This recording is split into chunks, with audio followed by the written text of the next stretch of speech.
What is love, love, baby, don't hurt me. Don't hurt me. No. What's up, motherfucks? I really like this singing thing that I do now, you know. It brightens up my day, motherfucks. It brightens up my day. Today, we're going to talk about the AEW review. Tomorrow, it's going to be, I already know this is already recorded it.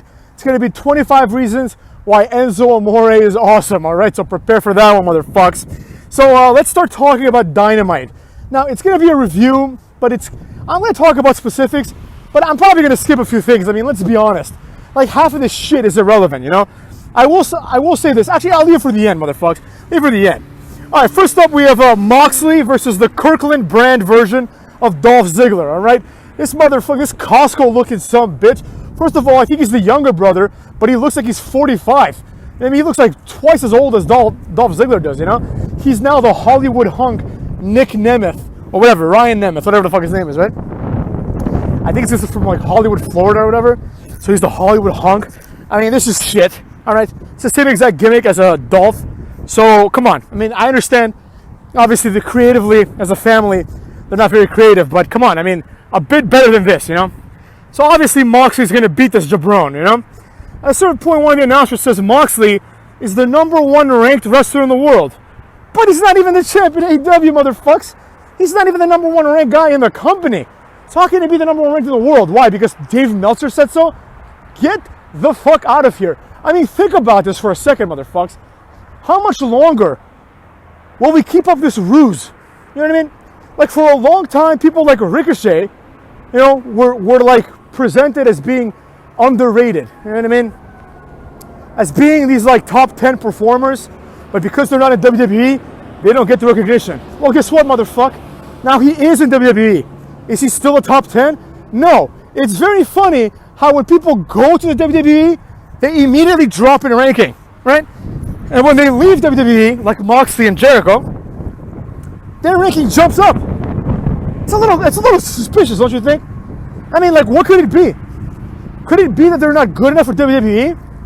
Could it be, perhaps, that the magazines and Dave Meltzer are obviously biased against WWE because they have some sort of agenda, probably getting paid by AEW or something? I don't know for a fact. That's what it seems like to me, man. Nobody would ride this hard for someone unless they're paying his ass. Just saying, motherfuckers. Just saying. There we go. Next up, we have a few horseshit segments, right, that follow this. And then we have the Young Bucks family there for some reason. Now, I understand, like I've said before, the self-promotion of the Young Bucks, Cucky Rhodes, and Kenny Omega is well documented. I mean, no one can deny it, you know? But there comes a point where it's like, dude, what the fuck now? Like, the father of the Young Bucks is a character, you know?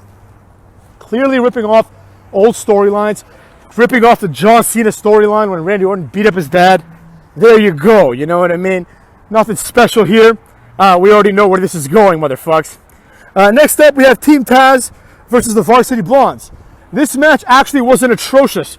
Now, obviously, again, it's a shit match because you know who's going to win. You know what I mean? Like, obviously, Team Taz is going to go wrestle Sting. So they should have absolutely no problem dispatching the Varsity Blondes. This should have been a squash match. This should have been Ricky Starks attacks one of them, right? And then tags Brian Cage, then attacks the other one. Brian Cage destroys this guy. Ricky Starks throws the first guy in the ring. Brian Cage destroys both of them, hits his finisher on both, and then tags in Ricky Stark, who hits his finisher on both, and then they pin him. That's how this match should have gone. It should have been this competitive match. Nobody gets put over this way. You know, the Varsity Blondes, even if you plan for them to be like the next big thing, they don't get put over by losing, right? Especially losing to a team that's going to lose to Sting, you know? And the team that's going to lose to Sting doesn't get put over as like legitimate opponents by having a very competitive match with Varsity Blondes. This would be the equivalent of having, like, I don't know, Goldberg debut on Raw and then having a competitive match against Gregory Helms. You know what I mean? It would be just like that. It would be like, oh, Goldberg's here. He's going to have a 25-minute close match with Gregory Helms. No, what's going to happen is this. Goldberg's here. He's going to spear Gregory Helms. He's going to jackhammer Gregory Helms. And that's going to be it for that match, motherfuckers. Same thing with people like Scott Steiner. That's how they're introduced. They're not introduced like jobbers, you know? You have to introduce them as superstars, especially in this scenario. Because what you're trying to sell me is the idea that somehow Team Taz is on equal footing with Darby Allin, who's one of their top guys now, and Sting, who's one of the greatest wrestlers of all time. You know what I mean? So the match itself was all right considering what it was, but I would have booked it completely differently up in this motherfucker. Then after the match ends, you have this little vignette with Darby in the body bag as they put him in a body bag and dragged him like with a truck or whatever a few weeks ago. And Darby just shows up, he's just fine, right, in the little vignette. And then Sting appears with a body bag. So I'm thinking to myself, wow, how cheesy is that? They're going to put Darby Allin in this body bag, you know, and pretend that this is a continuation of the vignette. Jesus Christ, why is this person honking the horn? Relax, bro. So, and then anyways, but they open the body bag, and instead of Darby Allin, guess what, motherfucks? It's Hook. Taz's son, Hook. Now, Taz says like shit or fuck. He says some cuss word, right?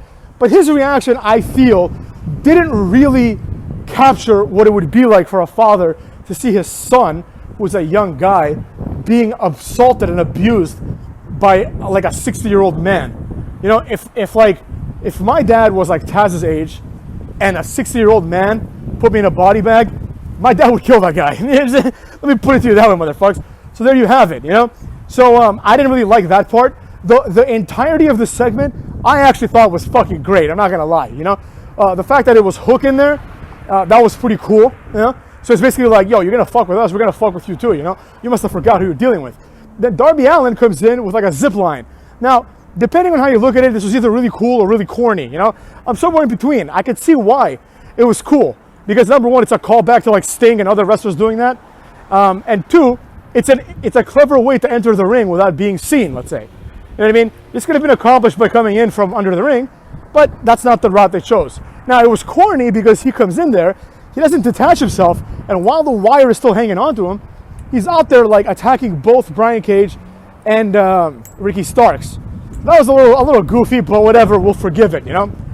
Sting gets in the ring, starts beating up Brian Cage, does all these cool things. He does a clothesline, does a Stinger splash, hits the Scorpion Death Drop, and that was good. And then Taz and his son retreat as Darby Allin and Sting walk away. Now, another problem with this, of course, is the continued association between Sting and Darby Allin. First of all, this hasn't been established yet. Like, nobody has explained why Sting is so close to Darby Allin. Like, why? You know, he reminds him of him. I need a bit more than that, motherfucks. You know, so there's that. That thing bothers me right there. And two, the implication that their closeness is such where like Sting is driving a car, you know, with Darby Allin in the body bag. It's ridiculous. You know, it's like Sting should be friends with this guy. Sting is friends with Kevin Nash and Kurt Angle and Booker T. He's not friends with Darby Allin. So there you have it, motherfuckers. That happened. It was all right. Then we had Jack Swagger versus Brandon Cutler. For some reason, Brandon Cutler came in dressed as a dragon. I can only surmise this had to do with the fact that his gimmick revolves around the fact that he enjoys in his spare time playing Dungeons and Dragons. You know, that's his gimmick. His gimmick is he has a hobby, and his gimmick is that hobby is his hobby. You know, there's no depth to this. There is nothing to this. It's just, it's like, it would be the equivalent of taking a guy who likes playing poker, and his gimmick is not that he like uses poker in like a cool way to like, you know, cut promos or anything like that, but his gimmick would be just he plays poker. You know, it's like, oh, this guy, he likes poker. It's kind of like Cesaro's yodeling gimmick. Remember that? Where it's just like, oh, he's a guy from Switzerland, so therefore he yodels. You know, but at least that was a little funny because Cesaro would just yodel randomly while doing uppercuts. You know, that was at least it had a purpose. This is just stupid. This is basically like, hey man, what do you like? I like Dungeons and Dragons. Great, that's your gimmick. Take it. Here's a dragon mask too, by the way. Stick it up your own ass. You know. So there you have it. That's basically what happened, and I didn't really like that at all, motherfuckers. Obviously, Jack Swagger was going to win this match. This makes it 3 matches in a row now, where it is extremely obvious who's going to win, right? Jack Swagger looked kind of shitty. I don't know how to explain it. He wasn't fat, but he just looked sloppy. He just looked like a slob, you know, sloppy and slobby at the same time. It was a very, very weird appearance for him, you know. And JR excused it by saying, or maybe it was someone else. I think it was JR. He was like, well, you know, Jack Swagger or whatever, Jake Hager is training to get back into MMA, so his body is changing with him, you know, like implying that like which would be reasonable, you know, like if he's training to fight like a heavyweight guy, he's gonna want to put on a few pounds, you know, so he can have some strength on that guy and some leverage on that guy. But you know, this is it's an aesthetic business, you know. like you have to look the part, and Jack Swagger quite didn't. Now, I know that Jack Swagger is a legit tough guy. You know, he's a legit wrestler. He's an MMA like fighter. I almost said star for a second. Luckily, I caught myself. He's an MMA fighter, so like he's definitely a tough guy. I'm not saying he's like a pussy, but he has to. His appearance must match his biography. You know, it can't just be like they just tell us that he's a tough guy. You know, like even someone like Matt Riddle. You know what I mean? You have someone like Matt Riddle. He doesn't look like a heavyweight because he never was a heavyweight, but he looks like he's in incredibly good shape because he is. You know what I mean? He looks better now than he did in UFC because now he can put on some pounds, you know, of muscle because he's not a heavyweight, and he can wrestle as a heavyweight in wrestling, you know? So that's what I would want Jack Swagger to do. Kind of look a little bit better, you know what I mean? It is what it is, though. No one cares. Jack Swagger is not interesting, and he hasn't been at all during his entire TNA run. Remember when he debuted, and there was this fake, you know, anticipation that the Smarks had of Jack Swagger, like, finally having his in-ring debut? Like, anyone gave a shit? Like, nobody gave a fuck about that. You know, he had it. It's been uneventful. He is, like, just same thing as Wardlow, also uneventful, except Wardlow, I think, is better, but that's neither here nor there. Jack Swagger obviously wins this match with relative ease. Brendan Cutler apparently had been on a kind of a winning streak, but none of that shit matters because now you're on TV. And that's where you lose, cuck boy. So there you have it. You know? That match was pretty shitty as well. And next we move on to Jericho and MJF showing up on the Titantron. Because after the Swagger Cutler match, what happened was like a few people from the Inner Circle came and started beating up Brandon Cutler. Young Bucks came to make the save, but this distracted them motherfucks because then Jericho and MJF appear on the Titantron and they're beating up Papa Buck.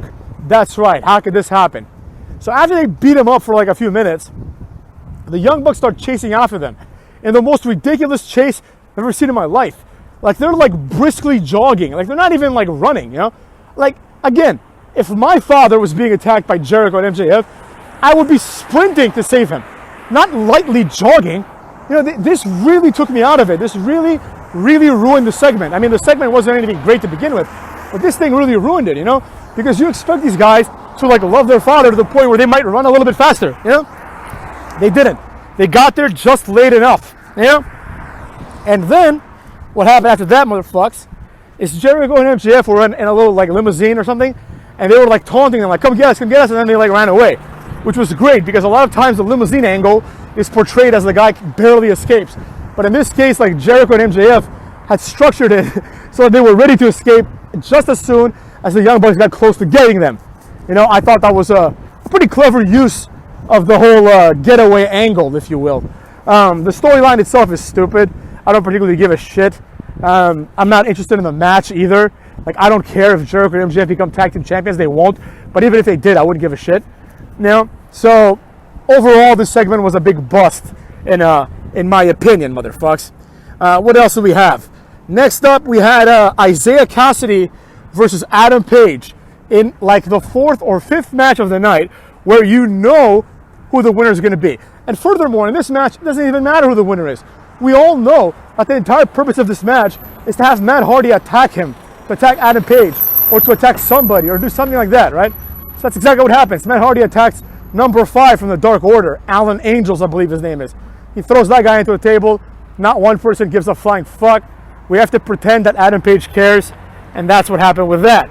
Then we have Nyla Rose versus Brit Baker in a very, very long match with a lot of botches. Now, this match had some good moments. I'm not gonna lie, motherfuckers. I'll say it like it is. You know, clearly going to this match, the viewer is meant to think that Nyla Rose is gonna destroy this broad, right? But the way the match played out, it really made Britt Baker look like a threat to Nyla. You know, she got really close to putting in the lockjaw a few times, right? Didn't end up doing it, and she kicked out of a power bomb, like the Beast Bomb or whatever, right? Which I thought was cool too, because I didn't expect that. Now that cover was shit because Nyla Rose just power bombed Britt Baker, and the ref starts counting without like Nyla making a cover. So Nyla has to pretend she was, you know, making a cover this entire time to solve the referee's mistake. It was very visible. It was very stupid. You know, then she hits another one and wins. Now, 2 problems with this match. Number 1, I don't give a fuck, right? Like nobody cares. You know what I mean? Like one of these broads is gonna go, or maybe the other side of the bracket, one person is going to go and beat or wrestle Hikaru Shida, right? Who cares? You know, people wrestle Hikaru Shida for free. Like Abaddon comes out and she's like, I want to wrestle Hikaru Shida. Hikaru Shida's like, all right, fine, let's do it, you know? But now these other girls have to go through like a 15,000 person tournament, you know, which once again pisses on the rankings of AEW.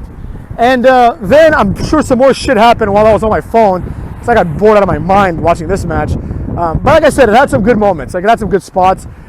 It was long, but it didn't really feel like too epic, but it didn't feel like not epic either, you know? So then the last match, the main event, was, they also talked about Shaq coming. Apparently the match is happening next week. I automatically assumed it was going to be at the pay-per-view, just because, like, you have the one guy that people might actually care about, Shaq, and, you know, there it is. Like, you're putting him on a free TV, whatever. Maybe on free TV there's like some screw job, I don't know. Who knows, who cares? Nonetheless, they had people being interviewed about Shaq and how they feel the match would play out between Cody and Shaq. JR basically said Cody's a better wrestler or whatever, but Shaq is just a superior athlete, and therefore, like, and also Jade Cargill is a superior athlete to Red Velvet, so therefore it's axiomatic what's going to happen. I personally agree, or what should happen at least. I wouldn't be surprised if this match ends with Cody Rhodes doing a disaster kick to Shaq, momentarily stunning him, while Red Velvet hits a finishing move on Jade Cargill. I would not be shocked. Now, that would be the wrong way to go, but I would not be shocked, motherfucks. Nothing would shock me about Cody Rhodes at this point. He can win, like, he can go and win like every title in one night, and I wouldn't be shocked. I'd be like, oh, okay, it's Cody Rhodes. Of course he is, you know? So, there you have it. The final match was like think about how stupid this is. The final match was a match to determine like the 9th or 10th participant in a number one contenders ladder match for the mid-card title. Do you see what I'm saying? You see how absurd this is? So in order to get a chance to compete for the mid-card title, right, in a 10-man ladder match, you have to have a main event. You know, the main event was Phoenix versus Lance Archer. Lance Archer won, obviously. Phoenix did all right. The match was okay. Nothing special. Again, in my opinion, a match that you could kind of predict it was going to go this way. Rey Fenix is like the third guy in the Death Triangle. So if the third guy can't beat Lance Archer, that's a mistake. Also, Pentagon is already in the match, which of course means we don't really need two of these motherfuckers in there, you know? We've seen these guys wrestle with each other a million times. It'd be better to have a big man in a ladder match. I thought it was pretty obvious that Lance Archer was going to win. He hits the blackout for the win. Rey Fenix, I do like Rey Fenix. He is one of the better luchadors right now. Like, he's probably the best luchador in wrestling right now after Rey Mysterio. But nonetheless, it doesn't change the fact that this show was garbage. This show, actually, I do believe, honestly, I'm not even trying to be cool. Straight up, I think this show gets a 0 out of 10. Now, again, a lot of elements may have been, not a lot, but a few elements may have been quasi-interesting. But the problem is this, motherfucks. The problem is this. As a whole, this show was boring. This show, like, if anyone remembers TNA, like, right after the Monday Night Wars, like a little bit after that, you know what I mean? A little bit after that, right? When the big stars started leaving, you know, where everyone that you liked started going away, right before Aces and Eights maybe, or maybe right after Aces and Eights. Like midway through Bobby Roode's title run, right? Where you would watch TNA maybe once in a while, and you'd be like, man, this shit is stale. You know, you'd be like, this is just stale, right? AEW is in that phase, in my opinion. They're in the phase where things are stale.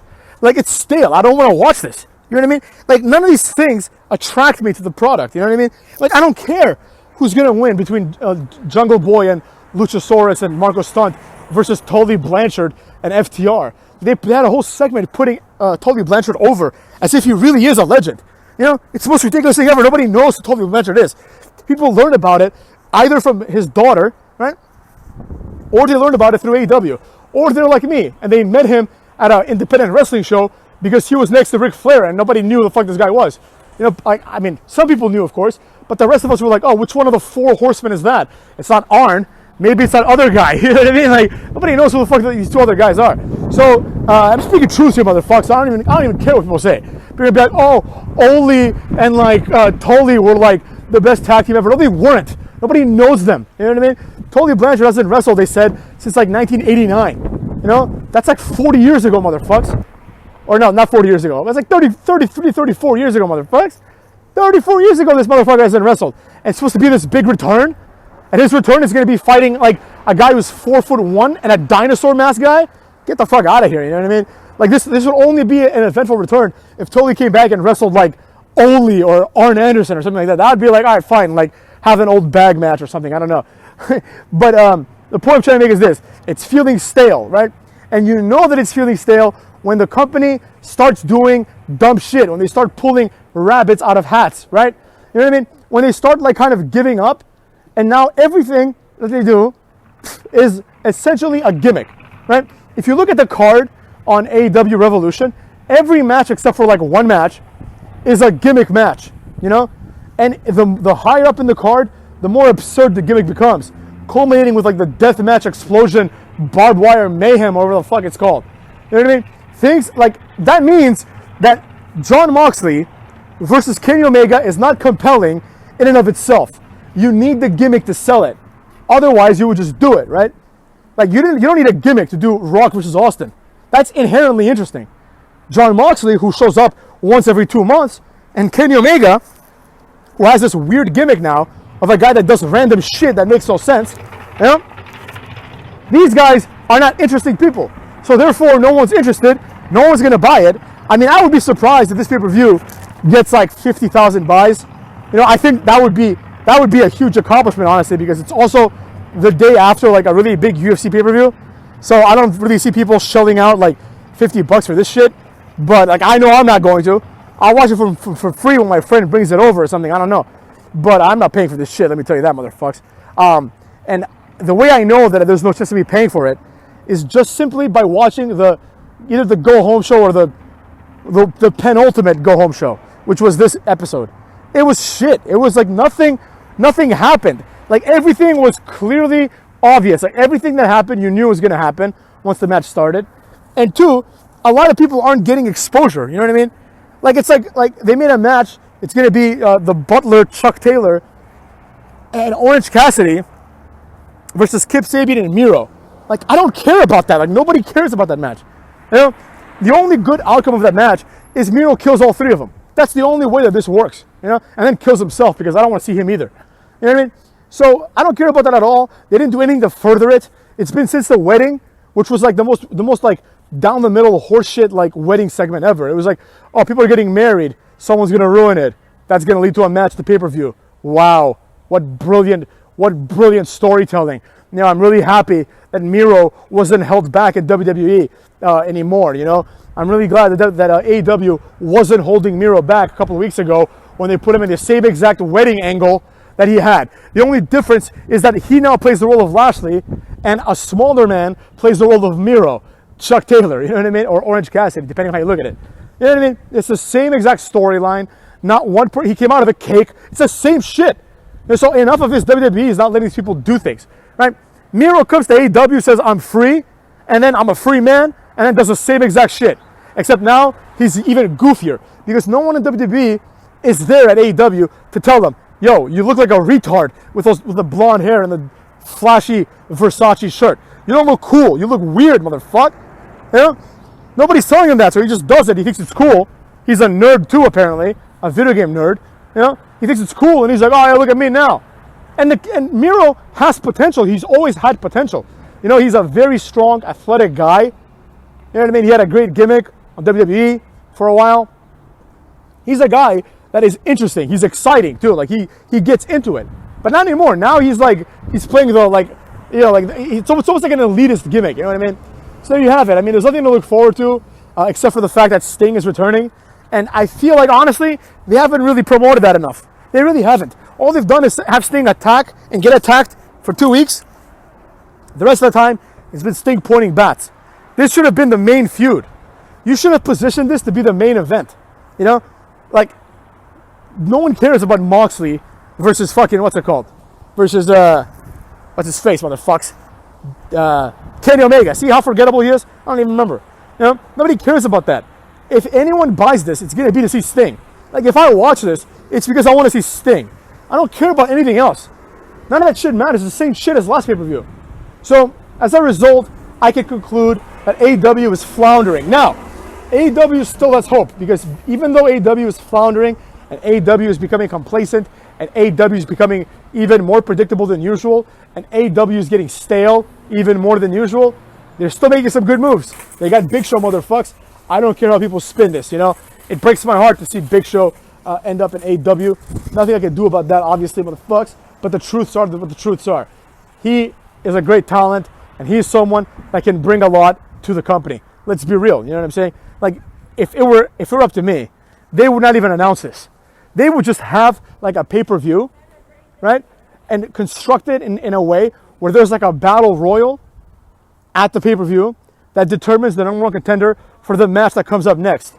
In the battle royal, Big Show comes out last, quickly eliminates everyone, right? Eliminates like Orange Cassidy last just for fun, and then immediately is injected into the main event title scene against Kenny Omega. The match starts, Big Show does the right hand, the WMD, choke slams Kenny Omega, pins him 1, 2, 3, and that's it.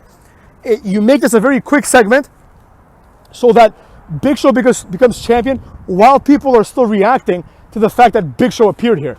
You don't announce him as an announcer and say he's going to make his comeback soon. Why? Does anyone want to see Big Show lose to Cucky Rhodes or Cucky Omega? No. No one. They're going to ruin Big Show. But nonetheless, it is a great acquisition. I would think that Big Show, aside from Jericho and maybe Sting, I don't know. Because Sting's like, yeah, what is he going to do, right? But Big Show is obviously their biggest star now. Like, Jericho has fallen off. He's fallen out of grace, you know? So Big Show is definitely the number one guy in that company as far as I'm concerned. At least the person that I'm the most interested in seeing wrestle. So there you have it, motherfuckers. They still have some hope. It's just like they have to do it correctly. You know, that's all there is to it. They have to do it correctly, or Tony Khan has to realize that Cucky Rhodes and his friends are using Tony Khan to just get paychecks for themselves and their friends.